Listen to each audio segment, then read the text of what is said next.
Hi again, Doug here from X-Frames FPV. Well, today we've got a review and a build for you on the Hyperlow CG. This is from Hyperlow. Richard over there sent this to me, and I'm so glad he did. I've had some experience with his frames, but I have never owned one, and I'm going to own this. I'm going to build it up. I'm going to have a lot of fun flying it and really kind of put it through its paces, kind of give you guys an idea of what the build, once I get the components in it, how the build went, and just all of that. So this is about reviewing it, taking a look at some of the specs of this frame, and then also showing you how to build it. So let's get right to the table. All right, let's get right into it here. Nice little box, you know. I think a lot of these companies now are seeing the, you know, that it's kind of nice. We like to have a nice packaging every once in a while. This is my first time reviewing a Hyperlow frame on my channel, so I'm kind of excited about that. Thank you, Richard, for sending this to me and letting me review it, and not only review it, but I'm going to build this and fly the crap out of it, keep it for myself here. So we got a couple of nice stickers. Always nice to have stickers, especially when it's a good sharp looking logo. Let's see here. This is a top mounted battery. Nice lipo pad comes with it. I'm going to pull out a little bit here. Sure. Yeah. And then comes with a couple of zip ties. And antenna tubes. You know, I know it doesn't seem like a big deal, which it's not a big deal to have antenna tubes. Excuse me, guys. Sorry, I'm just messing around with the camera here. It's not a big deal to have antenna tubes, but it sure is nice when you get all done, and if you don't happen to have one on hand, that they include them. So I really like when companies include everything that their build is meant to have. Now let me see here. It says on the website that there's 10, I'm trying to see, yeah, 10 and 15 millimeter mounting hardware. So in other words, if you're going to run like a stack, like a 4-in-1 stack, then you'd run the 15. If not, if you're going to run ESCs on the arms, you could get away with a 10 millimeter. And so that they give you both options, which is nice as well. A lot of mounting options here. We'll get more into it when we do the build, but there are mounting options. This is the first frame that I have seen this. I'm not saying it's the first frame that has it, but it's the first one that I have seen it that include mounts for both a mini, a micro, and a full-size camera. Really like that. You've got some, well, these are just Hyperlow. You can put these on top of your stack. Little extras. It does come with landing gear. Antenna tube, or these are antenna pads, and like I said, we'll get more into that once we get to the build part of it and some more hardware. So let's take a look at the carbon fiber. It is chamfered. Let's see, you can see that nice chamfering there. It's nice and smooth. The chamfering, they did a good job on chamfering. It's chamfered all the way through. On any outside edge is chamfered. You do have 3 places here that you can use. You can run 3 lipo straps, and carbon fibers is definitely better than average, and both in quality and just in kind of machining. So I'm excited about that aspect of it. More carbon fiber. Let's take a look now. This. Press nuts on everywhere where the arm goes. We'll pull these arms out. These are really a unique design in how Richard has designed the arms, and again, really nice chamfering. Really, I don't know if it's hard for me to tell if he has, you know, Astro X applies this, I think he calls it a silk material over the top of it, and I can't tell if Richard did on here, but man, it sure does feel nice and smooth. Machining is really good. I have literally not even put this up. Okay, so this is, wow. I'm excited to get this one going and really get an idea of how it goes together. And so let's go ahead and we'll cut to the actual build. All right, so I would consider this to be an advanced frame. You know, we've got all of our hardware here. I've got it separated because we do have quite a few different sizes, starting with 6 to 8 to 10 to 12 to 14. I'm going to pop up a little graphic here that will show you exactly where they go. One easy way, this is the bottom. One easy way that I use to tell which side that I use, it's real simple, is any of the screws that come up through the bottom are 12 millimeter. Any of the screws that go down through the top to the press nuts are 10 millimeter. So you've got that to use, but that also will help you. So let's start right away. Let's get some of these 10 millimeter ones out of the way. Let's start with the back here. It's as straightforward as can be. So you're just gonna, an easy way, just flip it over. There's a press nut. It's gonna get a 10 millimeter. So all the press nuts get 10 millimeter, and they all come up. They come down from the top. Okay, and there's another press nut right next to it. That's going to get a 10 millimeter.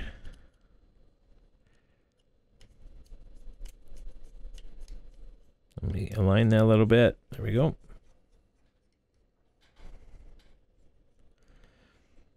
And we'll do that on the other side.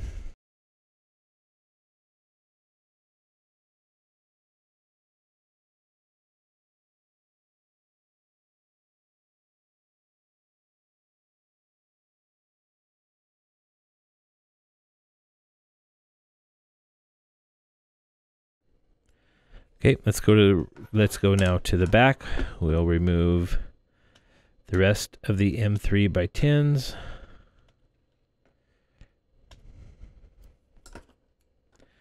And there's a press nut, I believe, here and here, yeah. So you can see the press nut both on the arms again.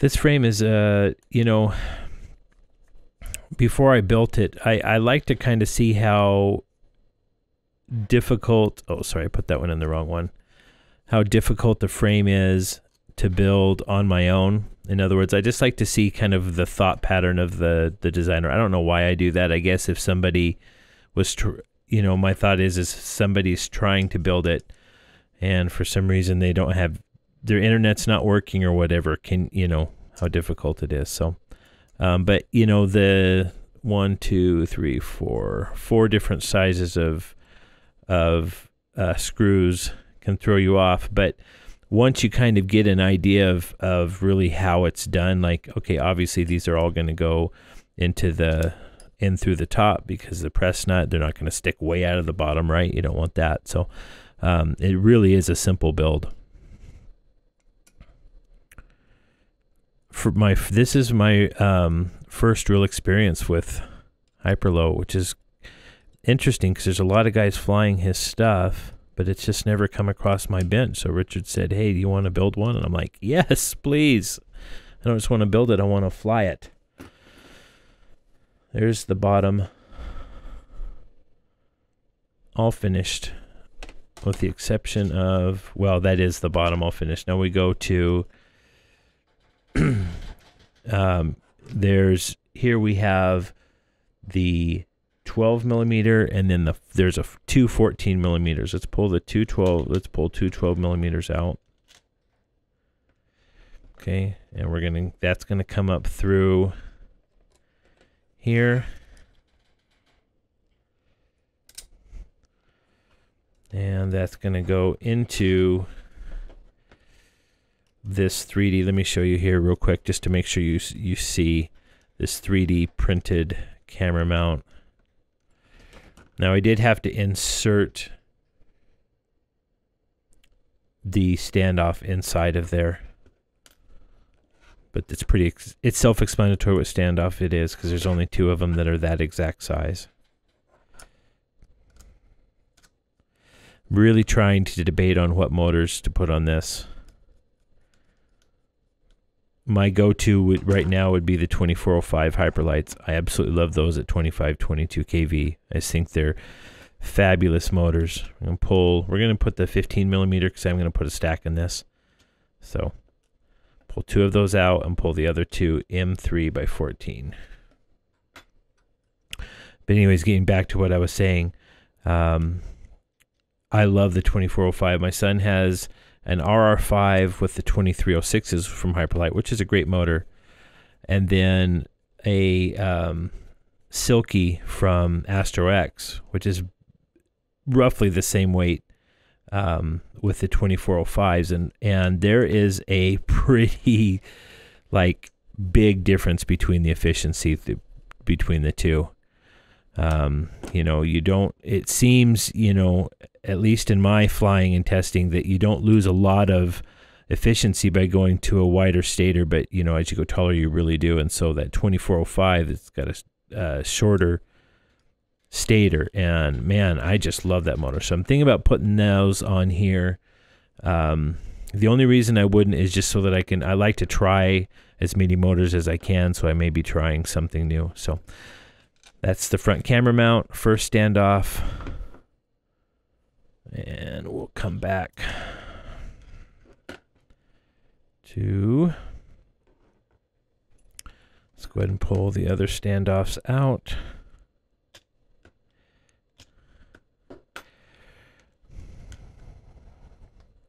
I'm still unsure also. I have quite a few different components that I could put in here. I probably will put the Hobbywing system in it because I've been really happy with that. With the exception, like I don't know if I said that in this video, but with the exception of the LEDs, that has been problematic for me with their F4. But I'm not going to run LEDs on here. If I do, I'll just run the standard RGB ones. Just a single one back on the arm, just so that when me and Jacob are flying around, we can see each other. There it is, the camera mount. And like I said at the beginning of this video, this does come with options for micro, mini, and full-size camera. Okay, so now we're moving on to, and I noticed that I already did one thing wrong. Actually, I like that you guys get to see my senior moments, because you get to see that it's just not all glam and glitz here at X-Frames FPV. I think if you watch my channel, you're pretty aware of that from the first time you watch any of my videos. It's like, this guy is not quite all together. So 10 millimeter. Now these are basically mounts for your hardware. You can mount stuff underneath it if you want to. Okay. And then we're going to grab, let's go ahead and just grab all 4 of our 12 millimeters.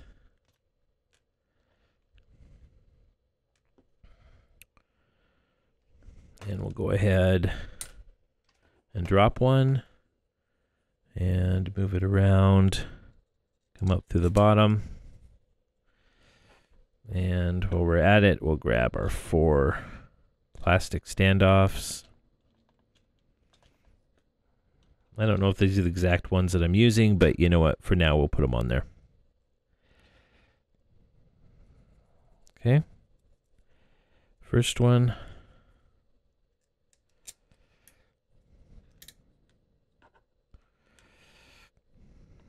Second one. And you can see there's a lot of gaps and a lot of space since this is kind of opened up rather than having a mid plate, which a lot of them would have chosen to have a mid plate. He's opened you up with a lot of space. So even though this is really a low profile build at 15 millimeters, and if you're going to go with ESCs on the arms at 10 millimeter, he's given you the space to really mount more stuff than, or bigger stuff than what would be normal on a 15 or 10 millimeter build.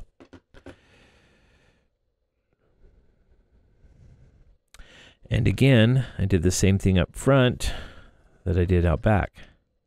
And you guys are probably watching going, as I was doing it, like, no, stop, you haven't done. And I have not, but I did not hear you guys talking through yet. So because that does not work yet. We cannot, number one, the audio does not go two ways on YouTube, and number two, we can't see into the future. So, you know, I haven't even posted this video yet, or at least at the time I'm making it. You know, when I was screwing in that standoff, I thought to myself, man, it seems like I've got more, I'm grabbing more of the standoff than I was before. Not thinking, oh, there's a reason, Dodo Bird. But that's okay. You guys like seeing me make mistakes because I know you guys make mistakes, and, you know, unless you're on Rotor Riot, those guys never make mistakes.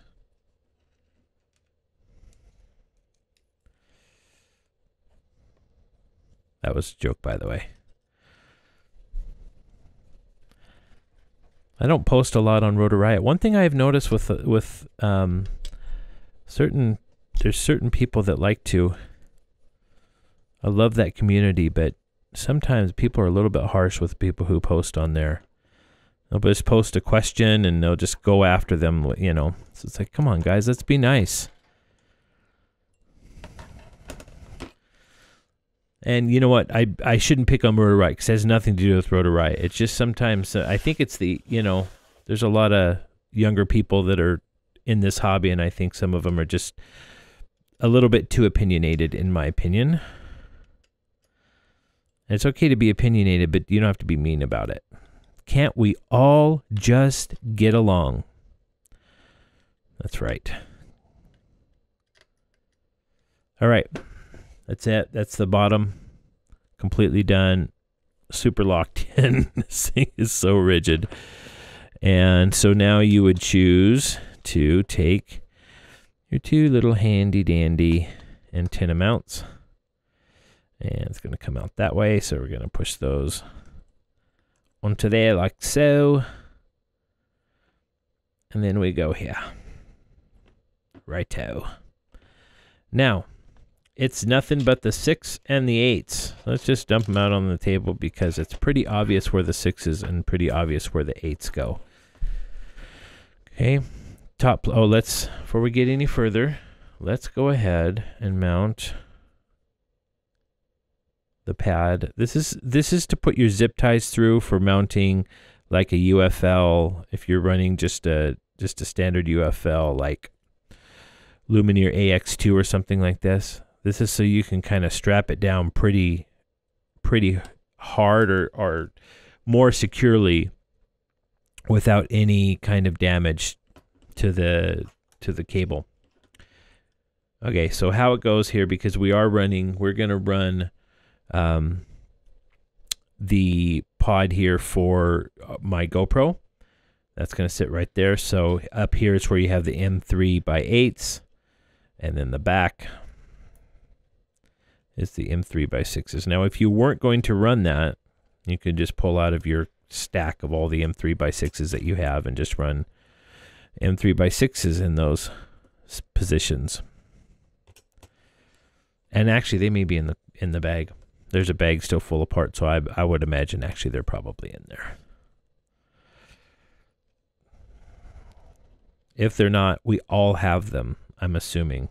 Well, I mean, maybe not every single person, but most people do. Because, you know, a lot of times we'll get motors that come with extras, or M3x6 is the most widely used M3 on, you know, frames, because we use them on motors. They're used on top plates.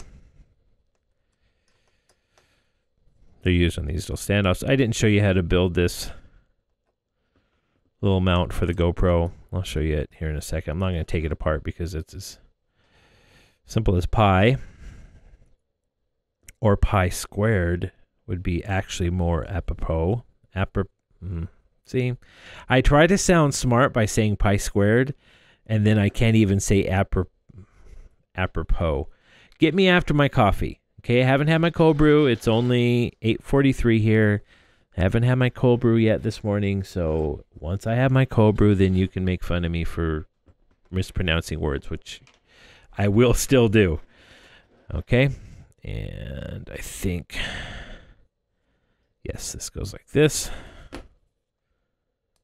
I love when they include battery straps. Someone turned me on. I was talking about the battery straps I was buying from I was actually buying them from Banggood and paying almost $1 a piece. And he turned me on where you could get 10 for $2 from GearBest. Now, they're not as thick, and so on some applications they won't work when you're trying to get the battery pad up above the M3s, but on most applications it absolutely will work. So I appreciate that guy for turning me on to that. So that's it. That is a beaut. This is the Hyperlow CG.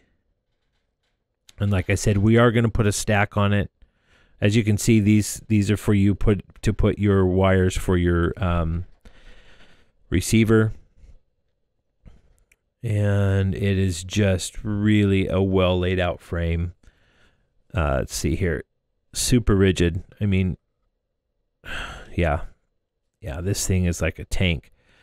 And you know, that shorter profile or lower profile will really also helps with its, you know, its rigidity, because there's not as much space there, because this top plate does help with rigidity. So we're going to get this built. I will be doing a build out video of this so that you guys can see you know, what components, once I figure out exactly what I'm putting in there, you guys can see what components I ended up going with. But I want to thank Richard from Hyperlow for sending me this frame. Could not be happier to get this thing put into my fleet, as they would say, of drones. But yeah, as things progress, I'm really liking low profile top mounted batteries lately. And I think the big progression of, when I say as things progress, I'm talking about motor efficiency, and because usually a lot of times a top mounted battery, they're usually heavier, right, than a floss. Like I've got a floss, and then I have my QAV-X that has a pod on it that all up is 230, all up minus battery. And I love that frame, but when I can find something that now that I've found some motors, I really like those 2405 motors. They're surprisingly efficient. I was racing, just kind of playing around with my son. He had his Silky, and with the 2405, 2522s, I had my X-Pod, which is like what I call it, and those have 2204s, super efficient, and he almost hung with me the whole time as far as runtime. I was just blown away by that. So I think that's what I'm going to put in there. So what I was saying is that progression is nice, that we don't have to be so selective in the weight of the frame as much, because we're getting motors that are more efficient and can handle that weight without a problem. And weight is still an issue, but there's some good things about weight as well. So hope you guys are getting something out of these videos. Had a lot of build videos of frames lately, but this is kind of a, you know, this is what I would call a boutique frame. In other words, it's just, I'm going to zoom in here a little bit. It's just a little bit higher quality than what you would normally find. This I would compare to an Astro X as far as quality, and then design. It's hard to compare this to other frames, because Richard just kind of has an eye for making things really strong and kind of fitting together. So check out his website. I believe it's Hyperlow. I'll have to put it in the link. It's like Hyperlow Frames or something like that. I'll put that in the link in the description, and then an actual link to this exact frame, and so you can buy it there. Also, you can check out, I know PyroFlipRC.com sells these, and so you can find it there. Check out my website, xframesfpv.com. Click on the custom build section. That's going to take you to actually part of the website that's my pictures and everything. Everything else is still stock photos. So appreciate you guys. Hope you've enjoyed this build, and I hope you get some time to fly.